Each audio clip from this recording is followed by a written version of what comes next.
چاہتا ہے اسے چاہے جس کو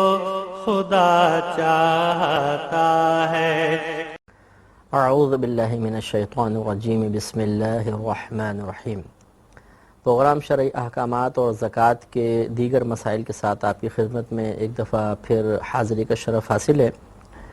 پچھلے پروگرام میں ہم نے زکوٰۃ کی شرائط پر بالتفصیل کلام کیا تھا، اور ان شرائط کے نتیجے میں خلاصتاً یہ بات ہمارے سامنے آئی تھی کہ ہمارے پاس موجودہ مال میں سے چند چیزوں پر ہی زکوٰۃ بنتی ہے، اور وہ یا تو مال تجارت ہو، یعنی ایسا مال جس کو ہم نے بیچنے کی نیت سے ہی خریدا ہو،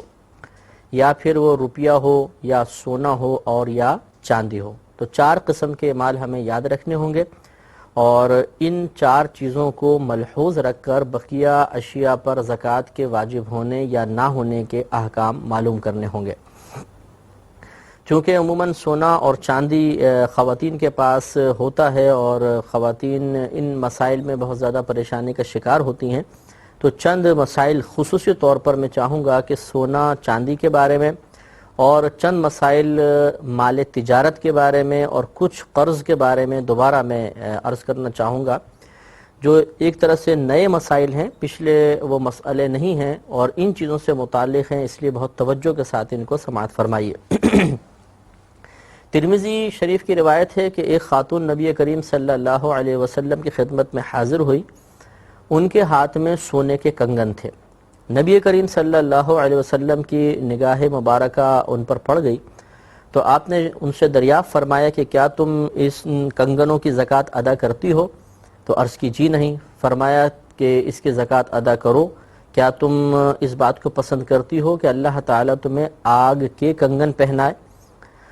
تو اس سے یہ مسئلہ ثابت ہوا، ایک بات تو ثابت ہوئی کہ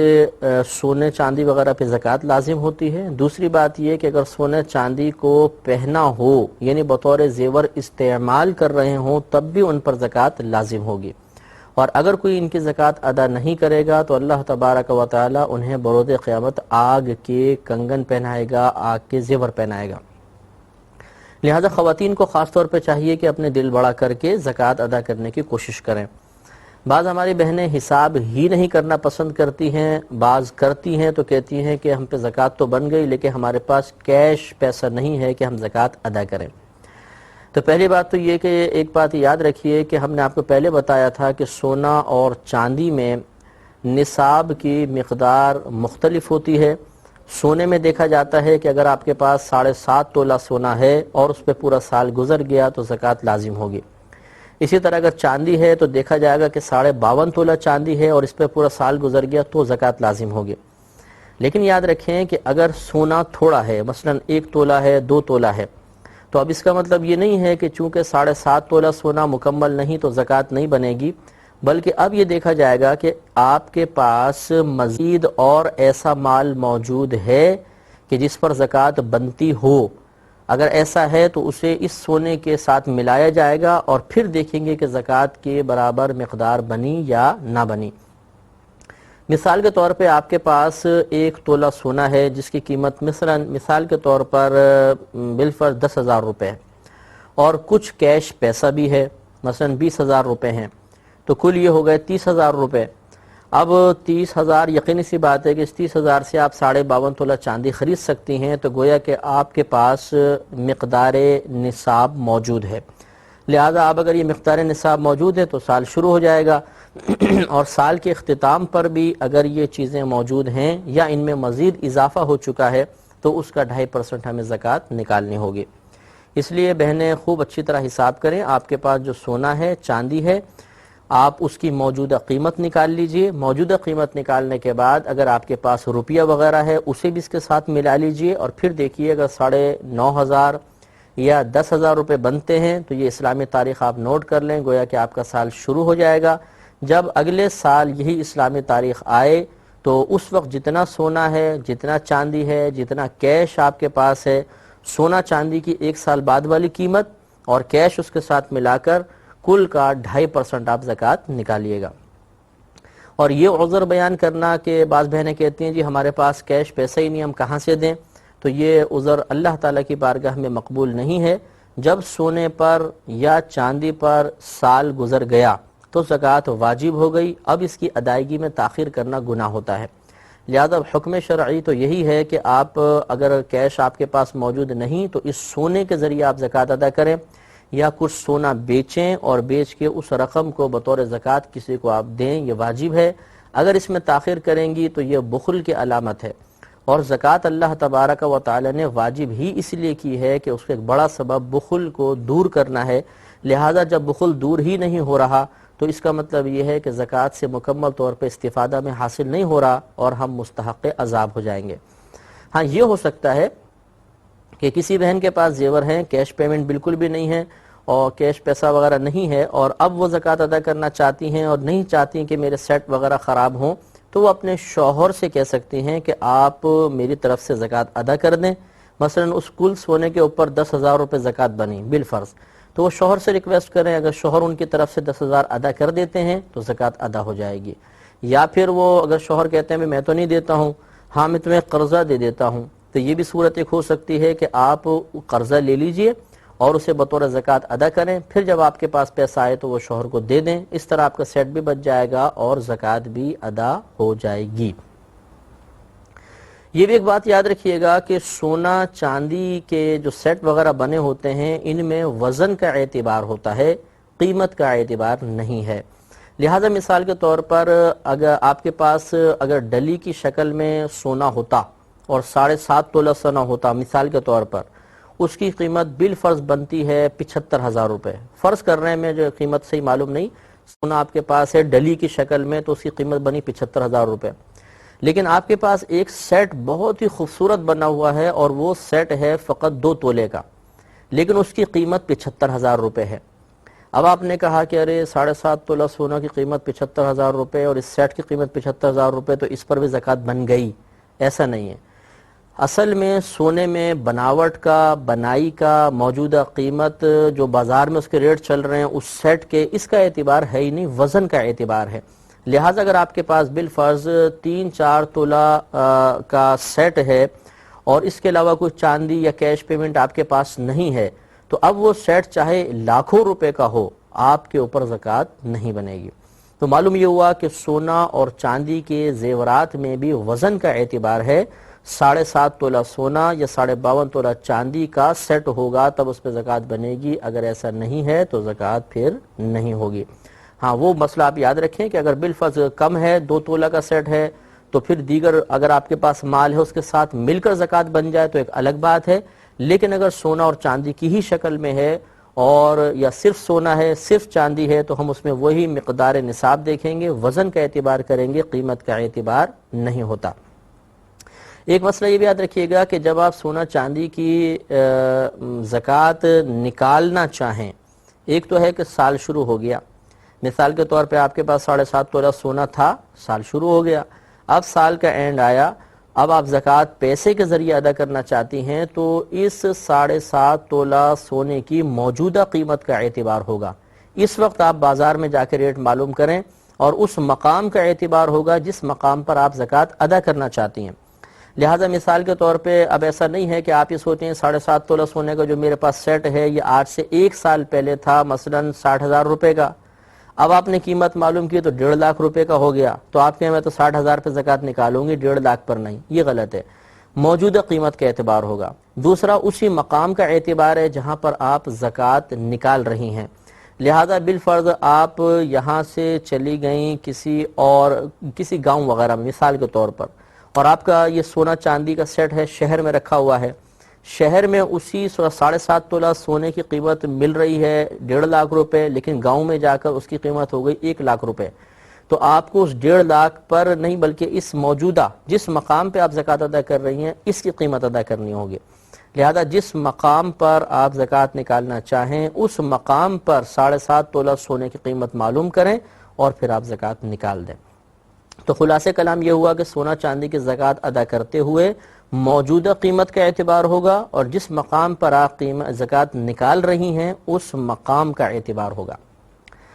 ایک مسئلہ یہ ہوتا ہے کہ بسا اوقات بلکہ اکثر ایسا ہی ہوتا ہے کہ خالصتاً سونا اور خالصتاً چاندی کا سیٹ نہیں بنایا جاتا بلکہ اس میں ملاوٹ کی جاتی ہے. اگر ملاوٹ نہ کی جائے تو یہ سیٹ صحیح بن ہی نہیں سکتے ہیں. تو اب یہ ملاوٹ والے سونے اور چاندی کا کیا معاملہ ہوگا؟ کیا ہم اس میں ملاوٹ کو نکال کر وزن کا اعتبار کریں گے یا کل کا اعتبار کریں گے؟ تو یاد رکھیں کہ اس میں اصول یہ ہوتا ہے کہ اگر سونا اور چاندی میں کھوٹا ہو تو ہم اس کھوٹ کی مقدار دیکھیں گے. اگر تو سونا اور چاندی زیادہ ہیں، کھوٹ کم ہے، تو وہ کل سونا اور چاندی ہی کہلائے گا. گویا کہ اب کھوٹ بھی سونے میں شامل ہے، چاندی بھی سونے میں شامل ہے، اور اس پورے وزن کا اعتبار کر کے زکوٰۃ نکالی جائے گی. اور اگر بالفرض کھوٹ زیادہ ہے، سونا چاندی کم ہے، تو پھر اب یہ اس میں چند اصول ہوتے ہیں. پہلا اس میں اصول یہ ہوتا ہے کہ اگر ہم سونا اور چاندی کو علیحدہ کر لیں تو یہ دیکھیں گے کہ سونا اور چاندی علیحدہ ہو جانے کے بعد مقدار نصاب ہیں یا نہیں. مثال کے طور پر کسی بہن کے پاس 10 تولہ سونے کا ایک سیٹ ہے جس میں سے 2.5 تولہ تقریباً جو ہے وہ کھوٹ ہے. اب 2.5 تولہ اگر آپ نکال دیں تو لازم سی بات ہے کہ اب بھی ان کے پاس 7.5 تولہ سونا خالصتاً باقی بچتا ہے، تو اس پر زکوٰۃ بن جائے گی. اسی طرح 52 تولہ چاندی تھی مثلا، اس میں کھوٹ نکالا، کھوٹ وغیرہ ملا کر جب دیکھا تو وہ 60 تولہ بن گئی مثال کے طور پر. اور اس میں سے جب کھوٹ نکالتے ہیں تو باقی جو خالصتاً چاندی بنتی ہے وہ 52.5 تولہ ہے. تو چونکہ علیحدہ نکالنے کے بعد پوری نصاب کے برابر سونا چاندی موجود ہے، لہٰذا ہم یہ کہیں گے کہ اب یہ کھوٹ کوئی رکاوٹ نہیں ڈال رہی، اس سونا اور چاندی پر زکوٰۃ بنے گی. اور اگر کھوٹ غالب ہے اور اتنا ہے کہ اور ایسا صورت ہے کہ ہم سونا چاندی کو علیحدہ کریں تو مقدار نصاب نہیں بنتی ہے، مثلا 5 تولہ سونا نکلتا ہے، 2.5 تولہ کھوٹ ہے، بلکہ اس سے زیادہ آپ کریں کہ اس طرح کے کھوٹ غالب ہو، تو اب اس میں صورتحال یہ ہوتی ہے کہ اب ایسا نہیں کہ اس پہ کل پہ معاف ہو جائے گی، بلکہ جتنا سونا ہے، مثال کے طور پہ 2 تولہ سونا ہے اور اسی طرح مثلا 20 تولہ چاندی ہے، تو اب ہم اس سونا اور چاندی کو لے کر بقیہ مال دیکھیں گے کہ آپ کے پاس اور کوئی مال موجود ہے کہ نہیں، مثلا کیش پیمنٹ وغیرہ، اس کے ساتھ اس خالصتاً سونے کی قیمت ملا کر پھر دیکھیں گے کہ زکوٰۃ بنتی ہے کہ نہیں بنتی. اگر بنتی ہے تو پھر زکوٰۃ ادا ہوگی، کرنی پڑے گی، ورنہ نہیں. اچھا، یہ بھی ایک مسئلہ ہے کہ مثال کے طور پہ کھوٹ غالب ہے، 7.5 تولہ سونے کا بظاہر سیٹ ہے لیکن 2 تولہ سونا ہے اور 5.5 تولہ اس میں کھوٹ ملا ہوا ہے. اب لازم بات ہے اس پہ زکوٰۃ تو نہیں ہوگی، لیکن اگر یہ 7.5 تولہ سونے کا سیٹ بیچنے کی نیت سے رکھا ہوا ہے تو اب یہ ہو گیا مال تجارت، اور اب مال تجارت کے اعتبار سے اس پر زکوٰۃ بنے گی. لہٰذا یہ دیکھنا ہوگا کہ گھر کے اندر سیٹ ہے، کسی بہن کے پاس ہے، وہ پہنتی ہیں، بیچنے کے لیے نہیں ہے، تو وہ حساب و کتاب ہوگا. کھوٹ غالب ہے تو بقیہ سونے کو دیکھا جائے گا کہ مقدار نصاب کے برابر ہے یا نہیں، اگر ہے تو زکوٰۃ ہے، نہیں ہے تو دیگر مالوں کے ساتھ ملا کر زکوٰۃ بنائیں گے، اگر دیگر مال بھی نہیں ہے تو زکوٰۃ معاف. اور اگر تجارت کی نیت سے یہ سیٹ رکھا ہوا ہے تو پھر مال تجارت کی حیثیت سے اس کے اوپر زکوٰۃ ہم بنائیں گے. اب ہم ذرا قرض کی طرف آتے ہیں. یہ ایک بات ذہن میں رکھیں کہ قرضے مختلف قسم کے ہوتے ہیں. ایک قرض ایسا ہوتا ہے کہ جیسے ہم آپس میں ایک دوسرے کو قرضہ دیتے لیتے ہیں، تو اس کے اندر جب بھی یہ قرضہ ہمارے پر ہوگا تو نصاب کی مقدار کو اس سے مائنس کر کے دیکھا جائے گا کہ ہمارے پاس اس کے بعد بھی مقدار نصاب بنتی ہے یا نہیں بنتی. یا بلکہ آسان الفاظ میں یوں کہیے کہ ہم اس قرضے کو کل مال میں سے نکال کر دیکھیں گے، اگر پھر بھی مقدار نصاب بن جائے تو زکوٰۃ لازم ہے، ورنہ نہیں ہوتی. اور اس میں نے پہلے آپ کو بتایا کہ مدت کا کوئی لحاظ نہیں ہوگا. اگر آپس میں قرضہ دیا ہے تو بس آپ کے پاس مثال کے طور پہ 1 لاکھ روپے ہے، 50,000 قرضہ ہے، تو آپ فوراً حساب کر کے دیکھیں، 50,000 نکال دیے، 50,000 باقی بچے، اس پر آپ کو زکوٰۃ ادا کرنی ہوگی. دوسری صورت ہوتی ہے جو کاروبار وغیرہ کے اندر قرضے ہوتے ہیں، ان میں مدتیں مقرر ہوتی ہیں کہ ہم 1 سال بعد، 6 مہینے بعد، 3 مہینے بعد پیمنٹ دیں گے، اس میعاد کا اعتبار ہوتا ہے. لہٰذا اگر ایسا کوئی قرضہ ہمارے اوپر ہے تو اس میں ہم یہی کریں گے کہ آپ نے مثال کے طور پر کوئی مال لیا ہوا ہے اور ابھی آپ نے پیمنٹ وغیرہ نہیں کی ہے، تو اگر اور مدت اس نے کافی عرصے بعد کی دی ہوئی ہے تو اب جو موجودہ مال ہے اس پر آپ کو زکوٰۃ نکالنی ہوگی. ہاں اب دوسری صورت لے لیجئے کہ مثال کے طور پر آپ نے کسی کو مال بیچا ہے اور اس نے ابھی آپ کو پیمنٹ دینی ہے، آپ نے اس کو 1 سال یا 2 سال کی مہلت دی ہوئی ہے، تو اب آپ پر جب تک وہ مال آپ کے قبضے میں نہیں آئے گا زکوٰۃ کی ادائیگی لازم نہیں ہوگی۔ زکوٰۃ سال بہ سال آپ پر بنتی رہے گی، ادائیگی لازم نہیں ہوگی۔ جب آپ مال آپ کے ہاتھ میں آ جائے گا اس وقت آپ کو زکوٰۃ ادا کرنی ہوگی۔ اور ایک قرض کی صورت، دین کی صورت یہ بھی ہوتی ہے کہ مثلا عورت کا مہر،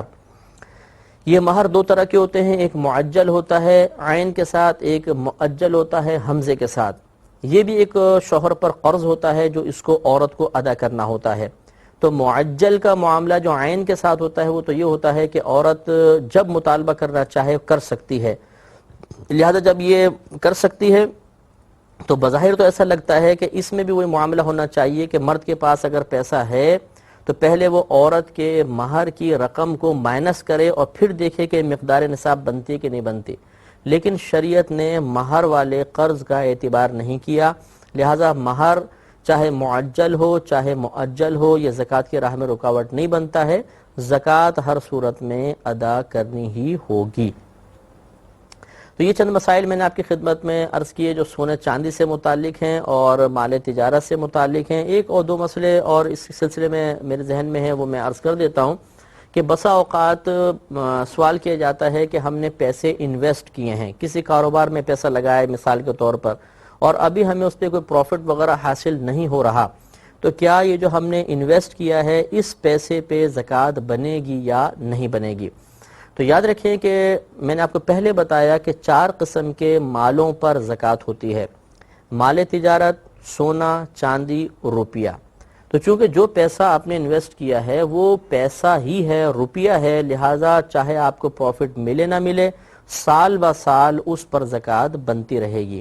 ہاں اب اگر اس کا پروفٹ مل رہا ہے تو اصل مال پر بھی آپ کی زکوٰۃ بنے گی، اور یہ پروفٹ جو آپ کے ہاتھ میں آیا یہ اگر دیگر آپ کے پاس موجودہ مال کے ساتھ ملے گا تو پھر اس کے ساتھ مل کر اگر ملتی ہے اور سال گزر جاتا ہے تو زکوٰۃ کی ادائیگی لازم ہوگی ورنہ نہیں ہوگی۔ اسی طرح بسا اوقات ایسا ہوتا ہے کہ ایک فیکٹری ہے اور اس میں ہم کوئی پروڈکٹ تیار کرتے ہیں اور اس چیز کی تیاری کے لیے کچھ مال ہمارے پاس رکھا ہوا ہے۔ مثال کے طور پر کوئی فیکٹری ہے جو سوئیاں تیار کرتی ہے اور وہ بازار میں بیچتی ہے، اب ان سوئیوں کی تیاری کے لیے آٹا وغیرہ، میدا، چینی وغیرہ یا جو اس میں آئٹمز ڈلتے ہیں وہ اسٹاک کر کے رکھا ہوا ہے، تو کیا یہ مال تجارت کہلائے گا یا نہیں کہلائے گا؟ تو یہ یاد رکھیں کہ جب تک آپ، چونکہ یہ آپ نے بیچنے کی نیت سے نہیں خریدا بلکہ اس سے آپ ایک پروڈکٹ تیار کریں گے اور وہ پروڈکٹ آپ بیچنے کی نیت سے اپنے پاس رکھیں گے تو حقیقتاً وہ پروڈکٹ مال تجارت ہے، تو اس کے اوپر یعنی جو آٹا چینی وغیرہ آپ نے رکھا ہوا ہے اس پہ زکوٰۃ نہیں بنے گی۔ ہاں اس سے جب آپ کوئی شے تیار کر لیں گے اور اس شے کو آپ نے اسٹاک کر کے رکھا ہوا ہے اس پہ زکوٰۃ بنتی رہے گی کہ وہ مال تجارت ہے، یا آپ نے اس کو سیل کیا اور اس سے جو پیسہ آپ کے ہاتھ میں آیا وہ کیش ہے، اس کے اوپر زکوٰۃ بنے گی۔ تو یہ زکوٰۃ کے وہ مسائل تھے جو ہمیں ذہن میں ملحوظ رکھنا ضروری ہیں۔ حتی الامکان کوشش یہ کی گئی ہے کہ ضروری مسائل آپ کی خدمت میں بیان کر دیے جائیں۔ اس کے باوجود اگر کوئی مسئلہ آپ کا رہ گیا ہو، بیان کرنے سے رہ گیا ہو، یا کوئی نئی صورت آپ کے سامنے آئی ہو، یا موجودہ مسائل کے ذریعے آپ اپنی پرابلم کو حل کرنے میں مشکل محسوس کر رہے ہوں تو آپ ہم سے ضرور رجوع کریں، انشاءاللہ ہم آپ کی مشکل کو حل کرنے کی کوشش کریں گے۔ اب میں آپ کی خدمت میں زکوٰۃ کی ادائیگی اور مصارف زکوٰۃ سے متعلق چند مسائل عرض کرنا ضروری سمجھتا ہوں، کیونکہ زکوٰۃ کی ادائیگی میں بسا اوقات ہم کوتاہی کے مرتکب ہو جاتے ہیں جس کی بنا پر زکوٰۃ ادا ہی نہیں ہوتی اور وہ زکوٰۃ ضائع ہو جاتی ہے۔ بعض اوقات ایسا ہوتا ہے کہ ہمیں مصارف زکوٰۃ صحیح طرح معلوم نہیں ہوتے، یعنی کہاں پر زکوٰۃ لگتی ہے کہاں پر نہیں لگتی ہے، اس لا علمی کی بنا پر ہم بسا اوقات ایسے مقام پر زکوٰۃ دے دیتے ہیں جہاں پر زکوٰۃ کا کوئی فائدہ نہیں، حقیقتاً زکوٰۃ ادا نہیں ہوتی، ہم بری الذمہ نہیں ہوتے، زکوٰۃ کی ادائیگی کا فرض مکمل نہیں ہوتا اور اس طرح ہم قابل گرفت رہ جاتے ہیں۔ لہٰذا زکوٰۃ کی ادائیگی کے سلسلے میں انشاءاللہ چند مسائل آپ کی خدمت میں عرض کیے جائیں گے۔ اس میں ایک مسئلہ تو میں نے پہلے بھی آپ کی خدمت میں پچھلے پروگرام میں ضمناً عرض کیا تھا کہ زکوٰۃ کو ادا کرتے وقت زکوٰۃ کی نیت کرنا ضروری ہوتا ہے، اور نیت دو وقت میں معتبر ہوگی، ایک تو جب آپ زکوٰۃ ادا کر رہے ہیں، اور دوسرا جب آپ کل مال میں سے زکوٰۃ کی نیت سے کچھ مال علیحدہ رکھ رہے ہیں۔ اگر ان دو وقتوں میں آپ کی نیت ہے تو آپ کی زکوٰۃ ادا ہوگی، ورنہ نہیں ہوگی۔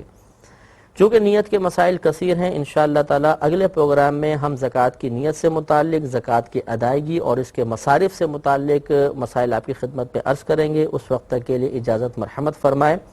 اللہ حافظ۔